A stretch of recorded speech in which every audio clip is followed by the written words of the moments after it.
Mientras la Luftwaffe ultimaba su despliegue para una ofensiva total contra la RAF y aguardaba recibir la orden final de Adolf Hitler, los convoyes del Canal de la Mancha eran un objetivo muy tentador.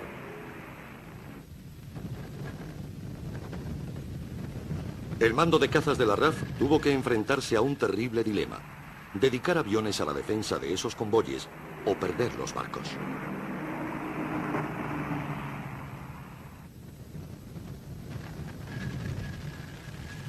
Cuando se planificó la defensa aérea de Inglaterra, no se contó con la RAF para que protegiese a los mercantes.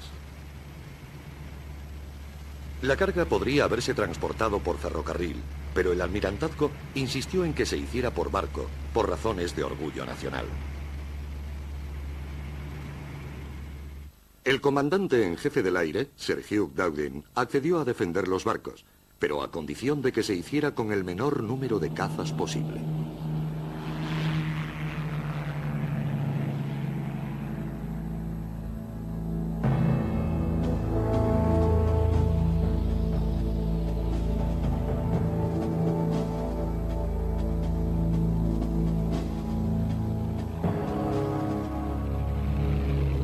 Debido al mal tiempo en el canal, la campaña alemana tuvo un comienzo lento. Hasta el 4 de julio, la Luftwaffe no pudo lanzar su primer ataque a convoyes a gran escala. Ese mismo día, la primera formación de cazas surcó los cielos de Kent. El 7 y el 8, los acontecimientos se precipitaron. Los puertos del canal fueron bombardeados y varios buques resultaron dañados o hundidos. Dowding era contrario a que sus cazas salieran tras los intrusos y siempre que fuera posible los ignoraba. Pero había que hacer algo contra los agresores, que a veces solo se presentaban en grupos de 7 u 8 aparatos.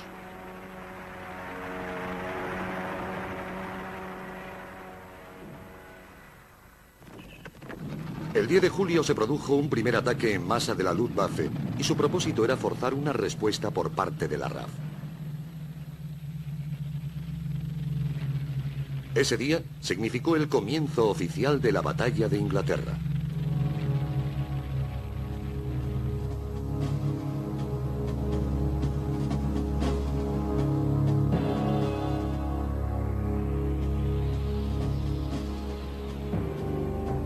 El objetivo de la Luftwaffe era un convoy denominado Brett, que se dirigía desde el estuario del Támesis a los estrechos de Dover.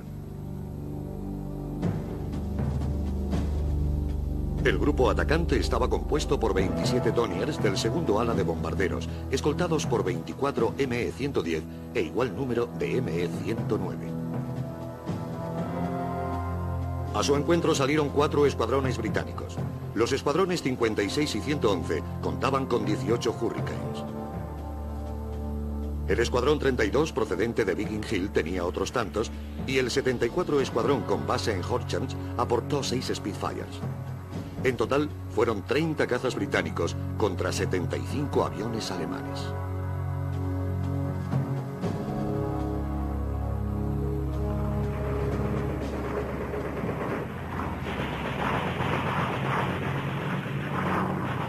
Tras una dura lucha, 9 de los aparatos alemanes fueron derribados y 4 resultaron dañados.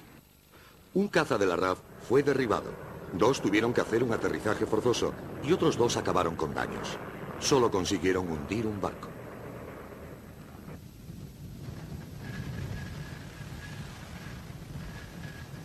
A pesar de que las pérdidas fueron mínimas para el mando de cazas, en el futuro no siempre se obtendrían resultados tan positivos.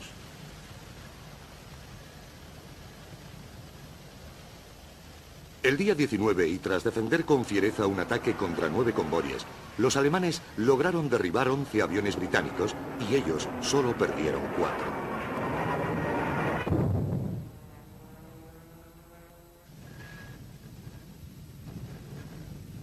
Durante las siguientes semanas, y viendo que cada vez era mayor el número de buques hundidos, Hugh Dowding comenzó a ser presionado tanto por el almirantazgo como por su primer ministro, que pedían mayor energía en la defensa de los barcos. A regañadientes, aceptó establecer una serie de patrullas aéreas, lo que haría disminuir sus recursos.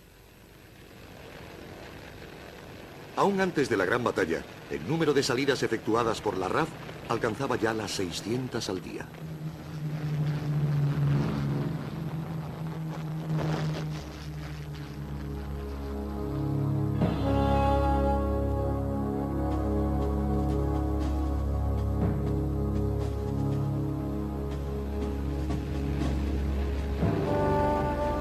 Los enfrentamientos en el Canal de la Mancha supusieron para muchos pilotos de la RAF su bautismo de fuego en la lucha aérea.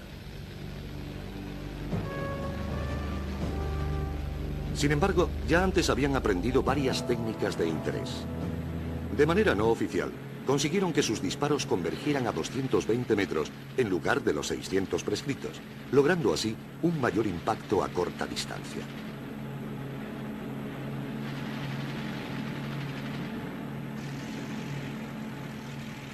La nueva bala incendiaria de Wilde ofrecía resultados espectaculares, y entre los pilotos más experimentados se extendió la costumbre de cargar 2 ametralladoras con balas convencionales, 2 con balas antiblindaje y 2 con balas incendiarias. Los más veteranos afirmaban que una buena armonización y el uso de balas incendiarias eran fundamentales si lo que se pretendía era borrar del cielo al enemigo.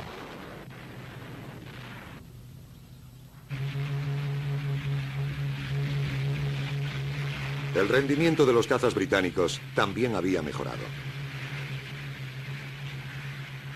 Cada vez era mayor el número de Spitfires y de Hurricanes que contaban con hélices de paso regular. Por consiguiente, las diferencias entre los cazas británicos y los alemanes iban disminuyendo.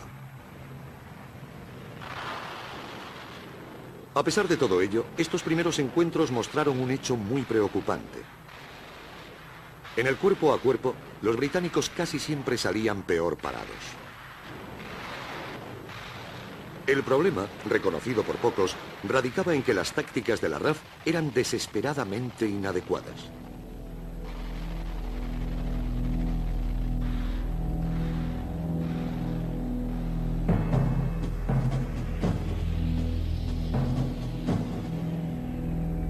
Las unidades de la RAF solían volar en formaciones Big Ten, 3 aparatos y muy juntos entre sí. Al girar, los 2 aviones interiores tenían que desacelerar para permitir que el que estaba fuera pudiera maniobrar. Los movimientos debían ser muy suaves si uno no quería quedar descolgado, por lo que se perdía gran parte de la rapidez y agilidad de los aviones. Además, existía el riesgo de que la formación se rompiese en el fragor de la lucha y era muy posible que un piloto se quedara solo, constituyendo esto un peligro inimaginable.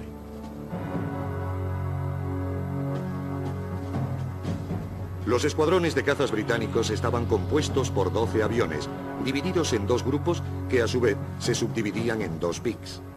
Puesto que los aparatos volaban muy juntos, resultaban fáciles de detectar para el enemigo, lo que, unido al riesgo de colisión aérea, hacía que los pilotos prestasen poca atención a los aviones contrarios. A veces iban acompañados por otro avión, encargado de vigilar por si se acercaba alguien.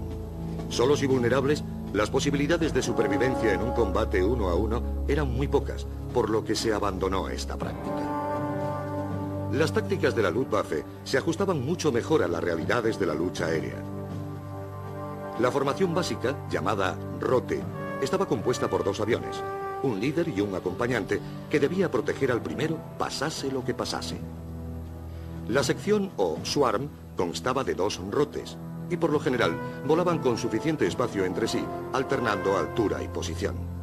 Los Swarm eran muy difíciles de ver. Los aparatos tenían sitio de sobra.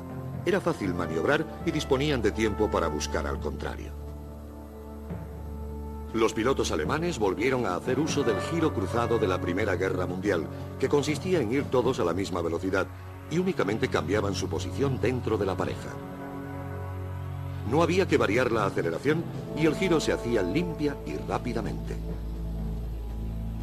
3 Swarm, volando cómodamente y sin estrecheces, formaban un Staffel, o escuadrón de 12 aviones.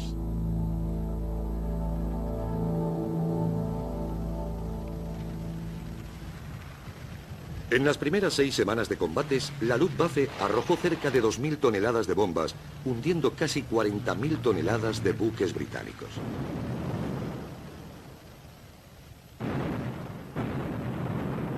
El precio a pagar por Alemania fue de 316 aviones.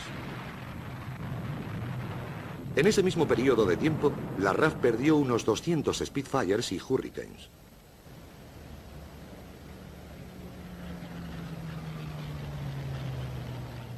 De momento, la pérdida de aviones no suponía un grave problema para el mando de cazas. La producción en las fábricas era más alta que nunca. El auténtico peligro radicaba en la pérdida de pilotos experimentados. Entre las bajas, la proporción de jefes de escuadrilla era muy elevada, algo que preocupaba mucho a los mandos. A pocos días de iniciarse la ofensiva alemana a gran escala, casi la mitad de los pilotos de caza de los que disponía la RAF carecía de experiencia de combate en vuelo.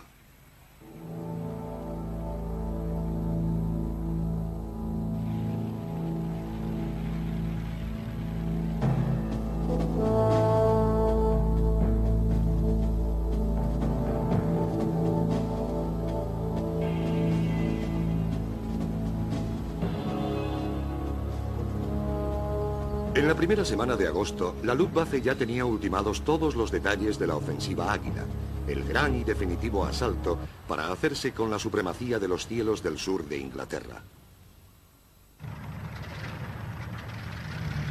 Tanto los aviones como los hombres estaban preparados.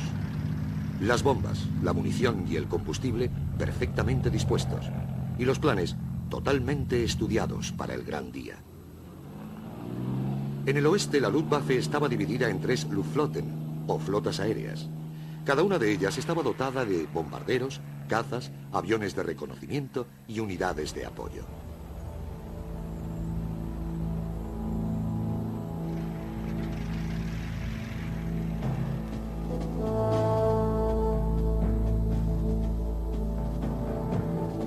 De las 3 Luftflotten que había frente a Gran Bretaña, la más fuerte era la segunda flota aérea, con cuartel general en Bruselas.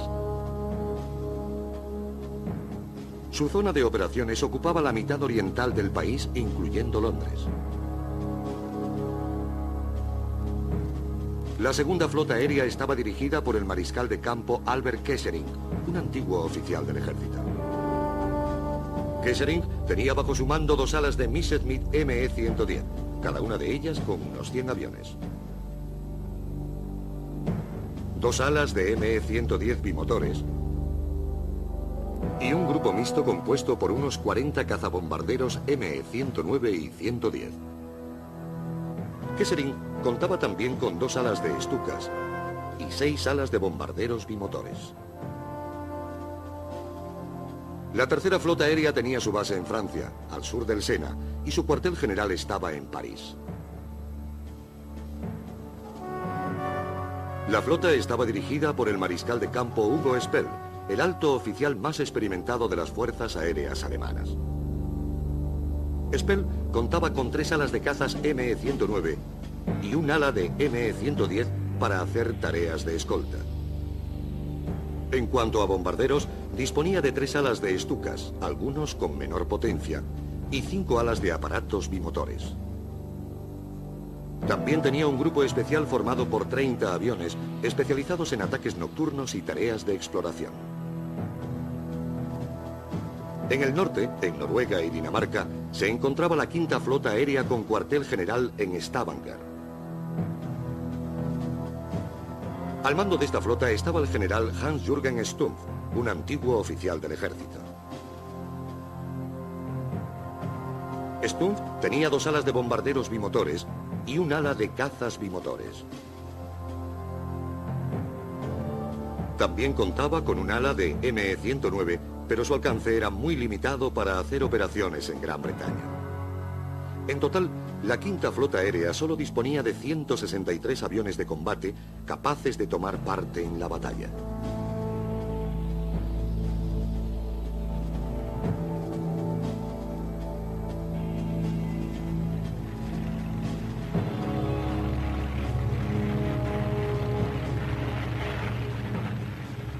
A diferencia de las flotas aéreas alemanas, que eran entidades independientes y a menudo no sabían nada de las acciones de las otras, los 4 grupos del mando de cazas estaban proyectados para trabajar juntos.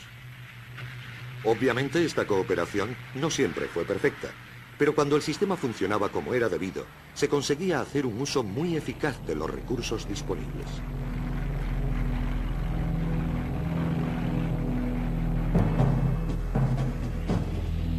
La composición de cada grupo del mando de cazas dependía de la magnitud de la amenaza que sobre ellos pendía.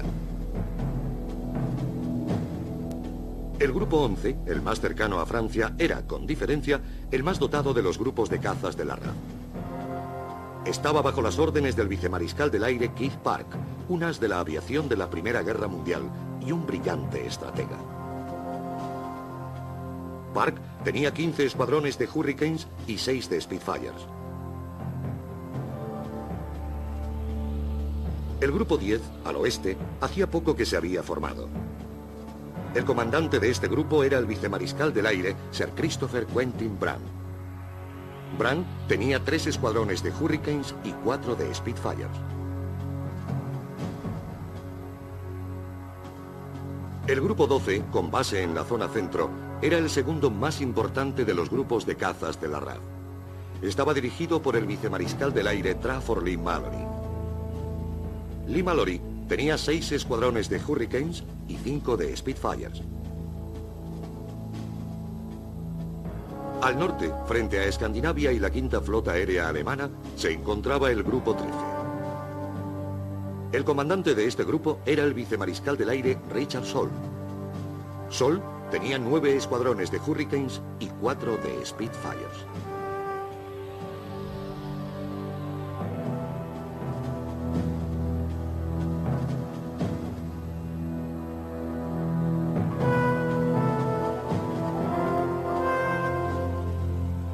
Al comenzar las batallas de julio, la inteligencia alemana disponía de información muy precisa sobre el número de cazas de la RAF. Pero a partir de entonces comenzó a sobrevalorar las pérdidas británicas y a subestimar su capacidad de producción de nuevos aviones. Incluso tras varias semanas de enfrentamientos, los alemanes sabían muy poco acerca del sistema de defensa aérea del mando de cazas. Aunque Alemania había desarrollado su propio sistema de radares, este no se podía comparar con el complejo sistema construido por los británicos. La función de las salas de operaciones de cada estación les era desconocida y creían que los controles de radar de los cazas de la RAF eran rígidos e inflexibles.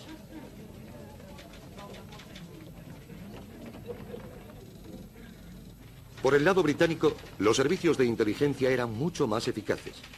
Escuchaban todo tipo de señales, incluyendo aquellas enviadas por los aviones cuando eran revisados antes de cada salida, y podían calcular con gran precisión el número de aparatos que se disponían a atacar.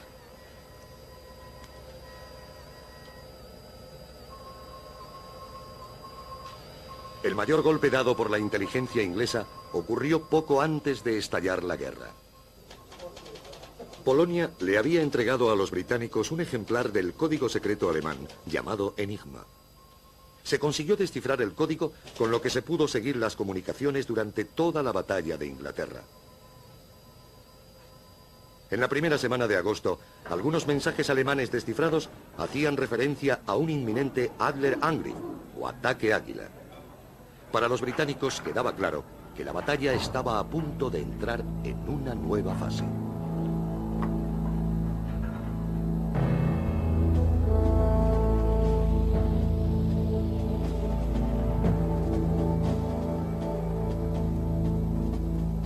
Con la Führer Directive número 17, Adolf Hitler autorizaba a Göring a que iniciara su ofensiva Águila antes del 5 de agosto. Debido a problemas logísticos y atmosféricos, la ofensiva fue pospuesta en 2 ocasiones. Tras nuevos estudios, los meteorólogos estimaron que el 13 de agosto las condiciones serían propicias para comenzar las operaciones.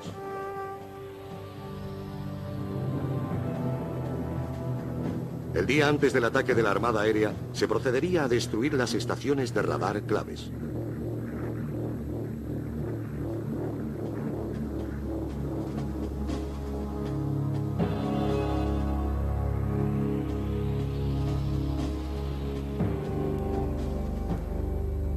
Las instalaciones de radar elegidas como objetivo eran las localizadas en Rye, Pevensey, Ventor y Dunker, además de la estación de bajo nivel en Dover. A las 7 horas del 12 de agosto se inició el primero de los 11 ataques protagonizados por un total de casi 200 Messerschmitt. Su función era alejar a las defensas de los objetivos. A las 8:40, 16 Messerschmitt EM-110 despegaron desde Calais. Los aparatos pertenecían al prestigioso Erprobungsgruppe 210, especialistas en evaluaciones aéreas y expertos en bombardeos de alta precisión. Los primeros 4 grupos de aviones abandonaron la formación principal y atacaron la estación de Dover. Varios edificios quedaron dañados, pero las bombas no pudieron destruir el radar ni interrumpir las comunicaciones. Una segunda sección se dirigió hacia el interior, donde estaba la estación de Dunkerque. Los edificios quedaron afectados y la estación dejó de transmitir, pero el radar estaba intacto. Rye fue el siguiente objetivo. Varias casetas quedaron destruidas, las comunicaciones fueron dañadas y la estación no pudo seguir emitiendo. Pero el radar permanecía en pie. La última estación fue Pevensey. Los daños fueron mínimos, pero una de las bombas cortó el cable de suministro eléctrico y las transmisiones se interrumpieron. Ese mismo día, una formación de 80 Junkers 88, escoltados por 120 ME-110 y 25 ME-109, se dirigió a Portsmouth. 15 bombarderos se separaron y atacaron la estación de Ventor.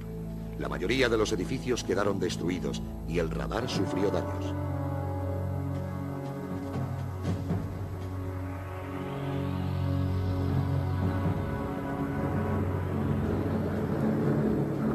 Durante el resto del día, la Luftwaffe no dudó en aprovechar el caos que reinaba en las defensas británicas.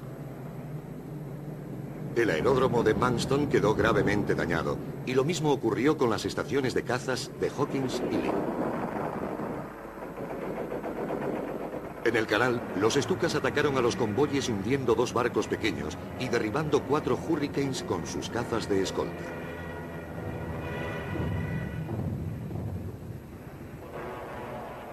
Para la Luftwaffe, las operaciones del día habían sido un éxito sin paliativos. Sin embargo, a pesar de lo vertiginoso de los ataques y de la pérdida de 27 aviones alemanes, los resultados fueron mínimos. Los únicos objetivos que realmente interesaban eran las estaciones de radar y de las 5 que fueron atacadas, 4 estuvieron sin funcionar solo durante 6 horas. Únicamente Ventor tendría que interrumpir sus transmisiones durante varias semanas. En el Día del Águila, las formaciones alemanas verían lo difícil que era coger por sorpresa al mando de cazas de la RAF.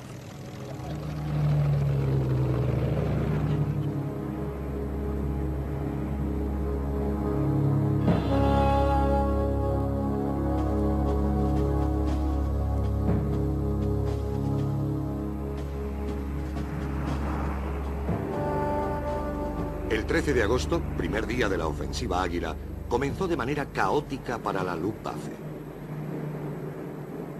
Por la mañana, el tiempo era malo con nubes bajas y muy poca visibilidad.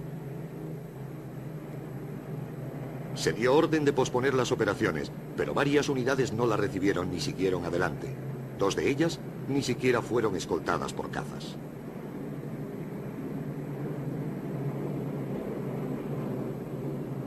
Hasta media tarde no mejoró el tiempo, y fue entonces cuando empezó la operación con todas sus fuerzas. Los ataques más virulentos tuvieron lugar en la zona de Portland Southampton.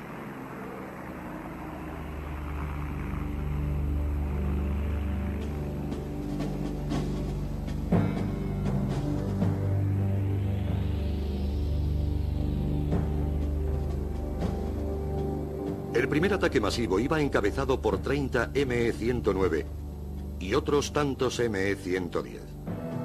Tras ellos vendrían 120 bombarderos Junkers 88. Su primer objetivo era Southampton, que sufrió muchos daños. Algunos Junkers se separaron y atacaron Portland. Los intrusos fueron interceptados por aparatos pertenecientes a 4 escuadrones de cazas británicos. La siguiente oleada fue realizada por 77 Stukas, escoltados por ME-109 de la 27ª ala de cazas. Su objetivo era la estación de sector en Middle Wallow, pero se encontraron con los Spitfires del escuadrón 609 y 9 Stukas fueron destruidos. Más al este hubo contundentes ataques de los Stukas escoltados por ME-109 de la 26ª ala de cazas. Su primer objetivo era Rochester en Kent, donde había una fábrica de bombarderos. Pero los atacantes fueron interceptados por Hurricanes del escuadrón 56 y obligados a volver atrás. El segundo ataque fue contra un aeródromo del mando costero en Devlin. Consiguieron destruir el centro de operaciones y todos los hangares, así como matar a 67 personas.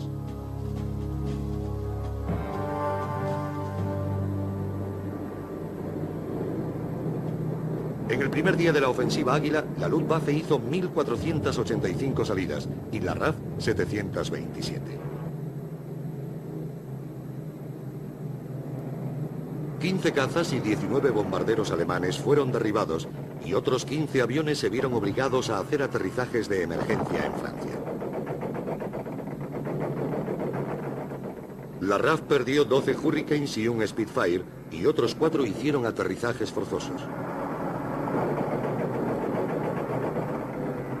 Asombrosamente y teniendo en cuenta la dureza de los enfrentamientos, solo 3 pilotos de la RAF murieron y 2 resultaron gravemente heridos.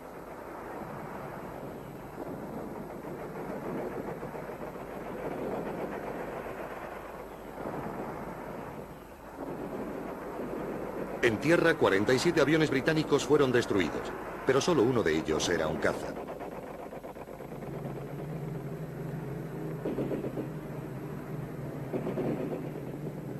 Al día siguiente, el 14 de agosto, las operaciones alemanas volvieron a suspenderse a causa del mal tiempo. Pero en la tarde del día 15, las condiciones mejoraron. La inteligencia alemana había calculado que al mando de cazas solo le quedaban 300 aviones operativos. Y para acabar definitivamente con sus defensas, la Luftwaffe debería atacar simultáneamente con sus 3 flotas aéreas, realizando casi 1.800 salidas.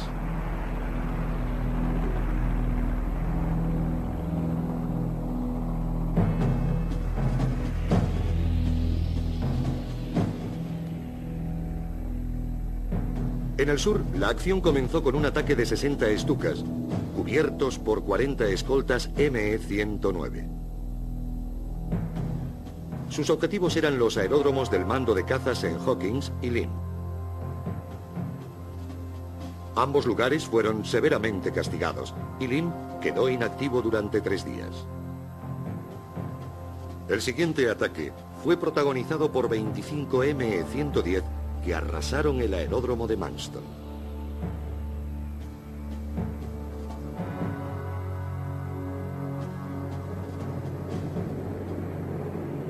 Coincidiendo con los combates en el sureste, el norte comenzó a sufrir sus primeros ataques. Informada por la inteligencia de la Luftwaffe de que los aviones del norte de la isla habían sido desplazados hasta el sur, la quinta flota aérea se lanzó contra los aeródromos y las fábricas radicadas en Yorkshire y Newcastle.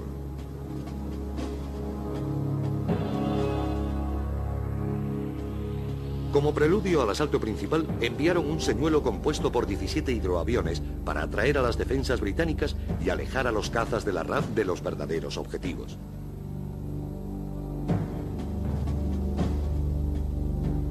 Varios Hurricanes pertenecientes al escuadrón 605 de la base de Drem salieron a interceptarlos. Desafortunadamente para los bombarderos alemanes, 63 Heinkel 111 escoltados por 21 Messerschmitt 110, un error de navegación hizo que siguieran a los señuelos. Se toparon con los Hurricanes del escuadrón 605 y otros aviones pertenecientes a 3 escuadrones que se habían unido a la caza. Los intrusos fueron hechos pedazos. En el sur, un segundo ataque realizado por 50 Junkers 88 sin escolta y procedentes de Dinamarca también fue duramente repelido por cazas del Escuadrón 41 de Catherine.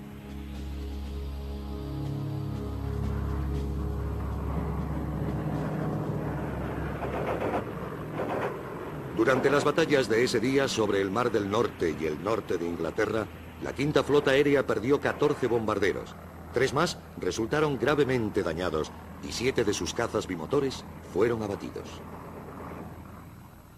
Estas pérdidas representaban el 20% de la fuerza ofensiva de esta flota. Un golpe realmente terrible. Sería el último ataque diurno realizado desde Escandinavia.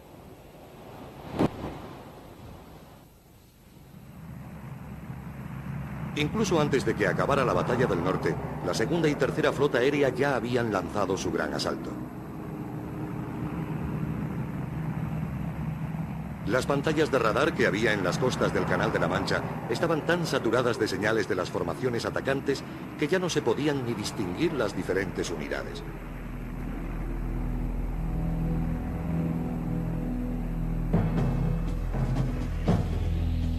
Los primeros a las 15 horas fueron 25 cazabombarderos de Airpro 210, escoltados por varios ME-109. 3 Hurricanes del Escuadrón 17 y 9 del Escuadrón número 1 se enfrentaron a los Messerschmitt, pero el aeródromo de Martlesham Heath fue bombardeado y quedó muy dañado.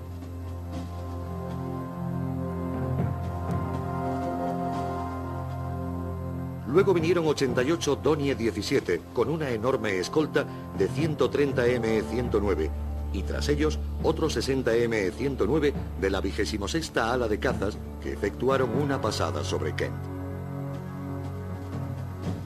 Aviones de 5 escuadrones británicos, 39 cazas en total, recibieron órdenes de interceptarlos, pero nada pudieron hacer ante tal avalancha. Los bombarderos se dividieron en 2 y atacaron Rochester y los aeródromos de Itchurch y Hocking.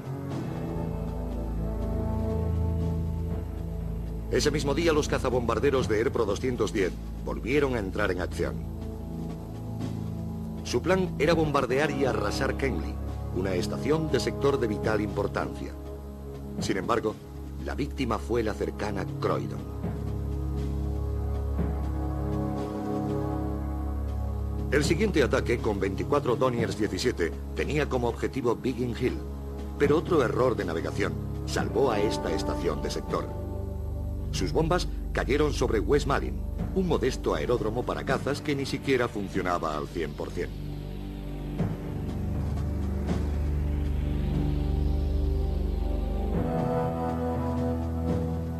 En el oeste, otro ataque realizado por 60 Junkers 88, escoltados por 40 ME-110, fue interceptado por aviones de 3 escuadrones británicos, pero lograron esquivarlos y atacaron la estación de sector de Middle Wallow, así como los aeródromos de Odiham y Worthy Town, causando algunos daños. A continuación, hubo un ataque de Stuka sobre Portland. 30 bombarderos escoltados por ME-109 y ME-110. Fueron interceptados por 18 cazas británicos pertenecientes a 3 escuadrones.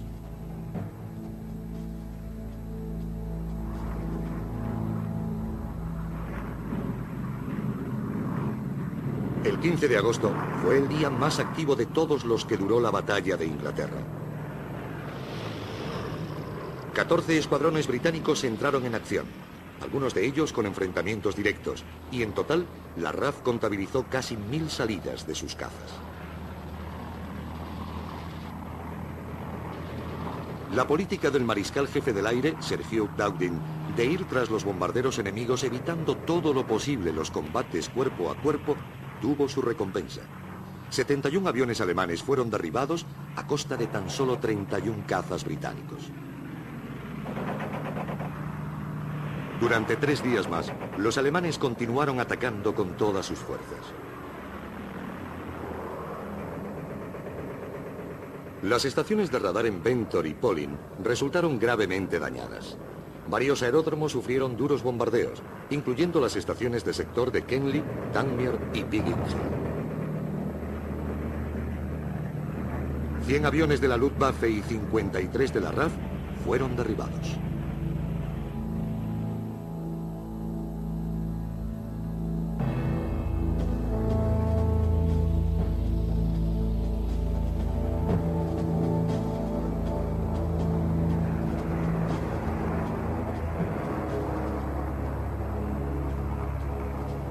En la semana transcurrida desde el Día del Águila, las flotas aéreas alemanas del oeste habían perdido 284 aparatos, el 10% de sus fuerzas. Los lentos y voluminosos Stukas se llevaron la peor parte, puesto que 30 de ellos fueron destruidos o quedaron seriamente dañados en un solo día. Más grave aún para la Luftwaffe fue el ver cómo su admirado Messerschmitt 110, el único caza alemán de largo alcance, había demostrado su incapacidad para enfrentarse a los Spitfires o a los Hurricanes. En una semana fueron derribados 79 ME-110. Esto supuso un golpe muy duro para las flotas aéreas. Ahora los bombarderos solo podrían contar con la protección de los ME-109, y puesto que no tenían dónde repostar, apenas podían permanecer más de 90 minutos en el aire.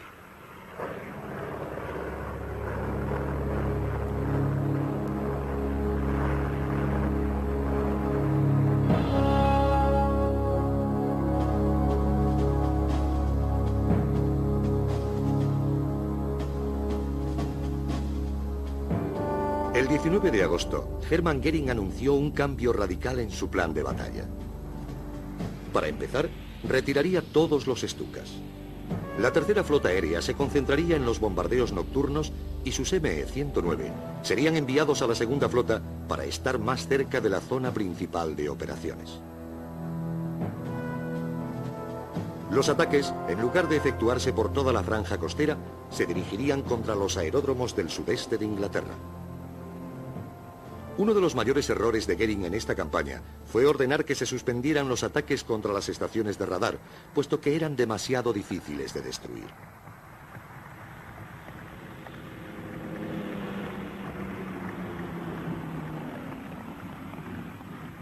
Los cazas también cambiarían de táctica. Ante las duras críticas vertidas sobre ellos por los pilotos de los bombarderos, Göring ordenó que los ME-109 volaran muy cerca de los cazas. Los pilotos de estos quedaron horrorizados. Tendrían que desperdiciar la ventaja de la altura y su facilidad para atacar desde arriba. Otro aspecto negativo de esta decisión fue que para mantenerse cerca de los bombarderos tendrían que zigzaguear con la consiguiente pérdida de combustible. Göring también ordenó que aumentara el número de cazas por bombardero. Cada bombardero llevaría 3 cazas. Como resultado de esto, el número de misiones disminuiría. Sencillamente no había suficientes ME-109 para escoltar a todos los bombarderos.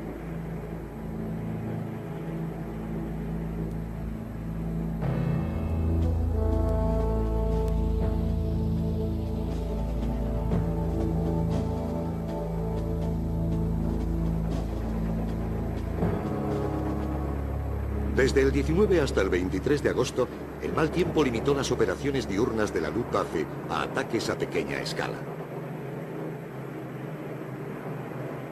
Por el contrario, los bombardeos nocturnos se intensificaron, siendo sus objetivos las ciudades de Liverpool, Sheffield, Derby, Coventry y Hull.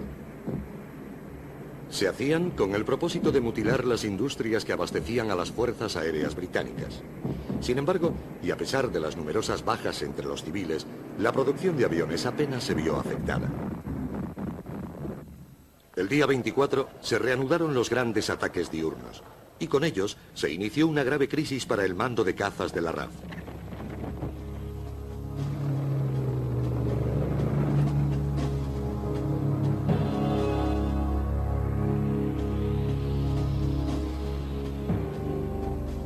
El principal objetivo de la nueva estrategia de la Luftwaffe eran los aeródromos del Grupo 11, sobre todo los de sus 7 estaciones de sector.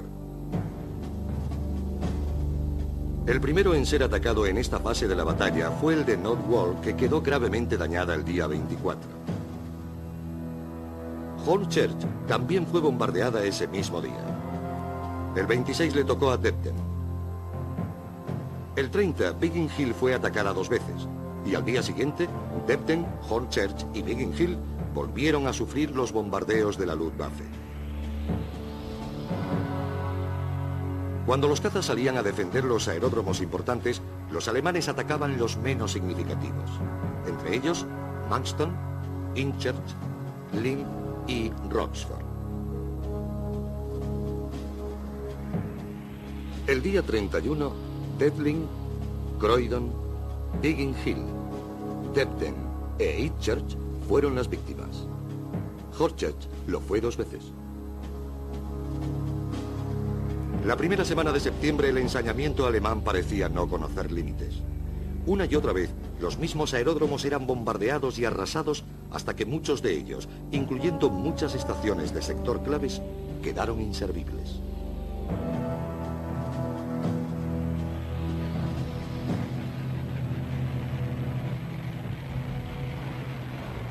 La teoría de Goering de que era posible obligar a la RAF a defender sus aeródromos del interior resultó ser acertada. La gran cantidad de aviones escolta alemanes hacía que el acceso a las formaciones de bombarderos por parte de los británicos fuese extremadamente difícil. Y no era raro ver a un solo escuadrón enfrentándose a 30 bombarderos enemigos acompañados por una escolta de 100 cazas. Al aumentar las bajas británicas, muchos de esos escuadrones quedaron reducidos a un puñado de hombres experimentados junto a pilotos recién formados, en su mayoría con solo 9 horas de vuelo en aparatos modernos.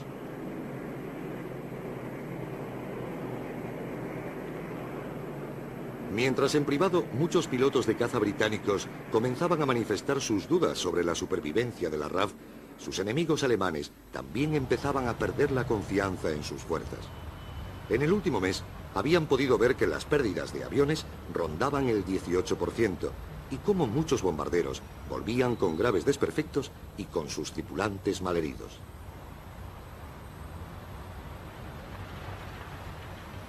Solamente en agosto, las bajas en la Luftwaffe se cifraban en 229 muertos o capturados, 80 heridos y 264 desaparecidos.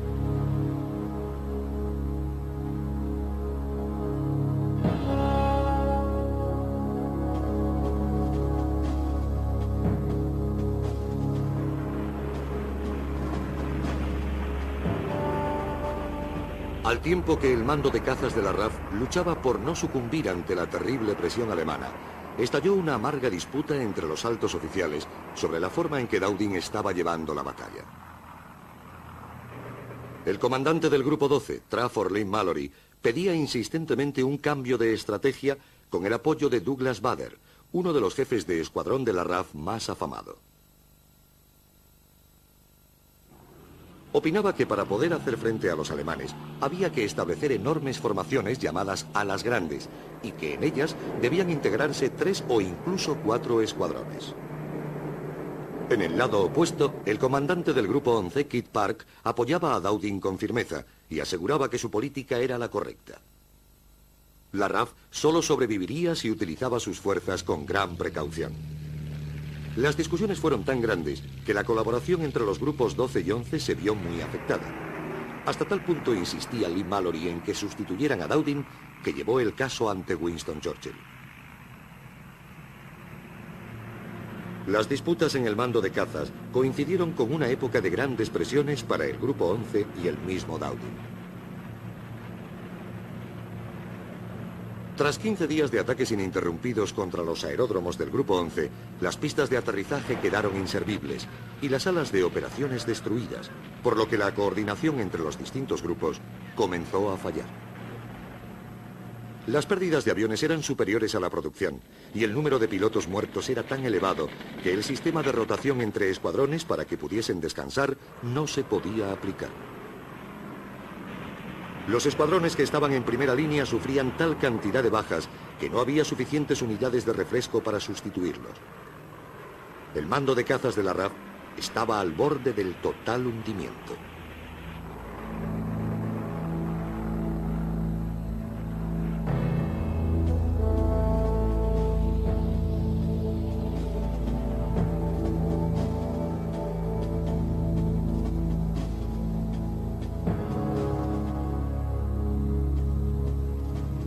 Mientras el mando de cazas luchaba por sobrevivir a las embestidas de la Luftwaffe, el mando de bombarderos limitaba sus ataques a las industrias alemanas.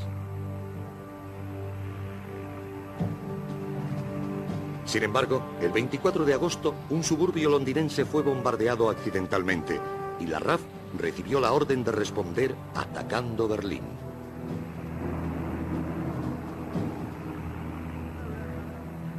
En 11 días, los bombarderos británicos hicieron 5 pequeñas incursiones sobre la capital germana.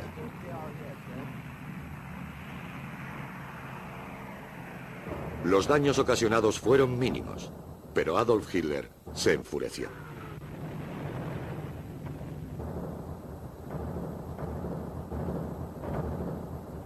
El 4 de septiembre lanzó un estremecedor discurso llamando a la RAF gángsters nocturnos. Juró vengarse.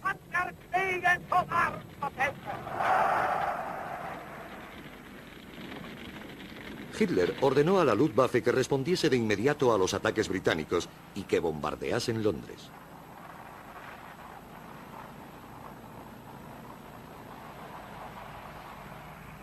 El sábado 7 de septiembre, Hermann Göring y Albert Kesselring observaron desde los acantilados de Cap Griné, en Normandía, cómo partía una impresionante formación hacia lo que sería el primer ataque diurno de la Luftwaffe contra Londres.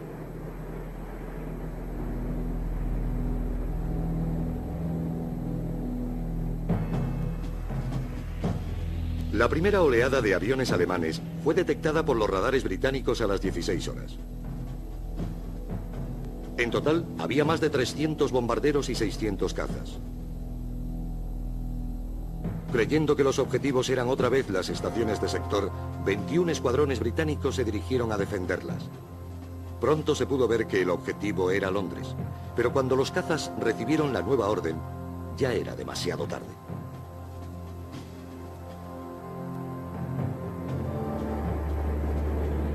Los principales objetivos eran el puerto de Londres y la zona este. Los almacenes, repletos de goma, ron, azúcar y otros materiales altamente inflamables, convirtieron aquello en un auténtico infierno. Al caer la noche, más de 300 bomberos intentaron apagar las llamas.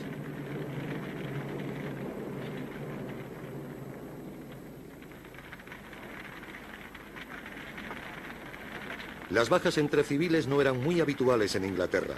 Aquel día murieron 448 personas.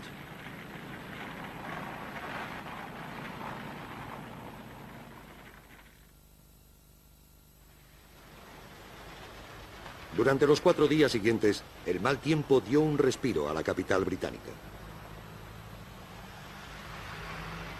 Pero los ataques nocturnos continuaron, y el día 11, otro importante bombardeo diurno confirmó a los mandos de la RAF que la estrategia de la Luftwaffe había cambiado radicalmente.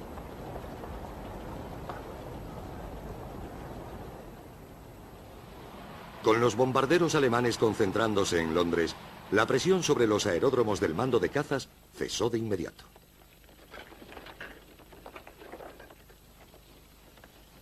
Los comandantes de estación de la RAF no dudaron en aprovecharse de las circunstancias. Se repararon las comunicaciones dañadas y las inservibles pistas volvieron a ser asfaltadas. El personal de tierra pudo arreglar los aviones sin sobresaltos. Y los pilotos disfrutaron de un merecido y necesario descanso. La confianza había renacido. A pesar de los lamentables daños que pudiera sufrir Londres, la amenaza directa contra la supervivencia del mando de cazas había desaparecido. Ello significó un giro en la batalla de Inglaterra.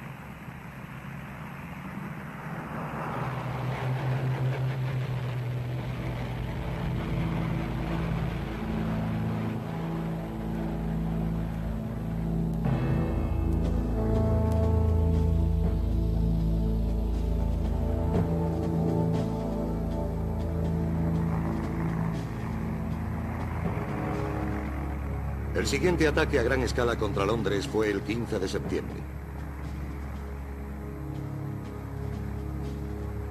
Comenzó con una impresionante aglomeración de aviones alemanes que pudo ser detectada por los radares británicos mucho antes de que llegara al Canal de la Mancha. Con la certeza de que su objetivo era la capital, El grupo 11 tuvo tiempo de sobra para formar parejas de escuadrones y salir a su encuentro.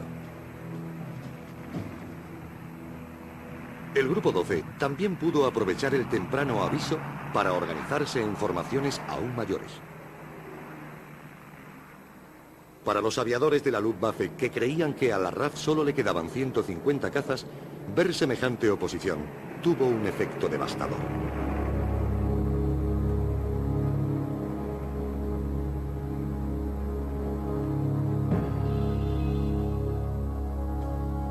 La primera oleada de bombarderos alemanes estaba compuesta por 100 Dorniers 17 de las alas de bombarderos tercera y séptima e iban acompañados por un gran número de ME-109. La formación atravesó las costas británicas a las 11:30 horas. Los primeros en interceptarlos fueron los Spitfires de los escuadrones 72 y 92 con base en Biggin Hill. Al acercarse a Londres el enemigo, miembros de otros 19 escuadrones se unieron al grupo, incluido un ala grande de 5 escuadrones del grupo 12.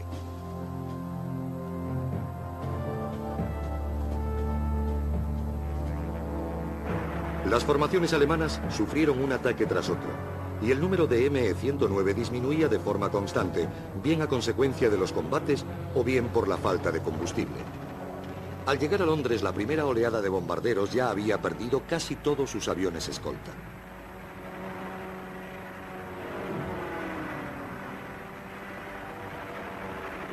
Aterrorizados ante la idea de sufrir el mayor ataque jamás soñado, muchos de los bombarderos soltaron su carga precipitadamente y huyeron hacia el continente.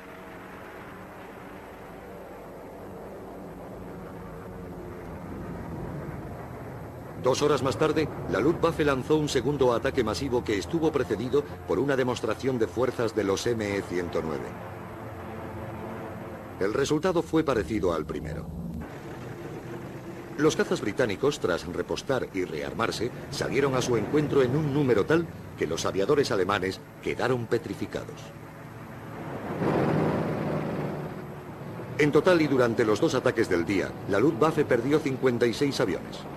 Otros 12 tuvieron que efectuar aterrizajes forzosos y muchos otros sufrieron cuantiosos daños, además de los hombres heridos o muertos. La RAF perdió 22 Hurricanes y 7 Spitfires.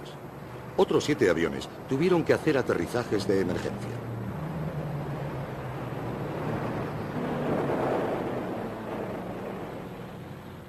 Con la confianza de la Luftwaffe a punto de hacerse añicos, para Inglaterra los acontecimientos del 15 de septiembre supusieron un punto sin retorno. No había posibilidad alguna de que las fuerzas aéreas alemanas pudiesen vencer claramente a la RAF antes de que el clima de otoño hiciese imposible la invasión. El 17 de septiembre, Adolf Hitler ordenó la suspensión indefinida de la Operación León Marino.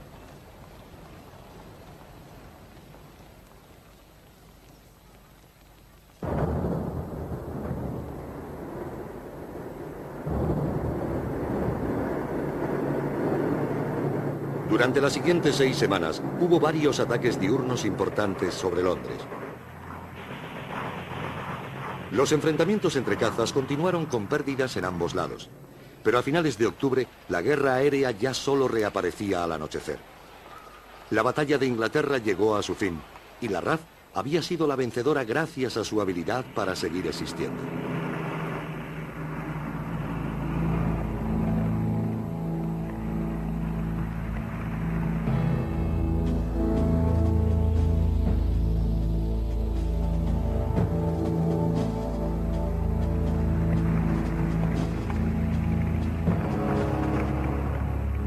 Durante la batalla de Inglaterra se perdieron 746 cazas británicos y murieron 512 pilotos.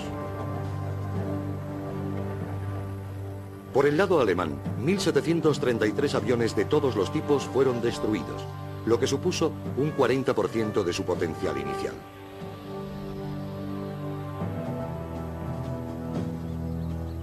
Más de 2.600 aviadores alemanes murieron en ella.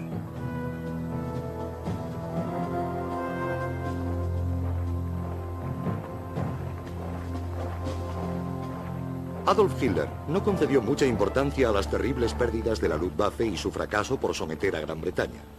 Su mente estaba ocupada en su soñado proyecto de invadir la Unión Soviética. Además, pensaba que tarde o temprano, los bombardeos nocturnos y el bloqueo submarino del canal forzaría a Gran Bretaña a reconocer su derrota. Lo que Hitler no supo adivinar fue que tras la batalla de Inglaterra, la Luftwaffe tendría que participar en su campaña rusa con muchos menos aviones de los esperados y muy debilitada por la pérdida de sus hombres más experimentados.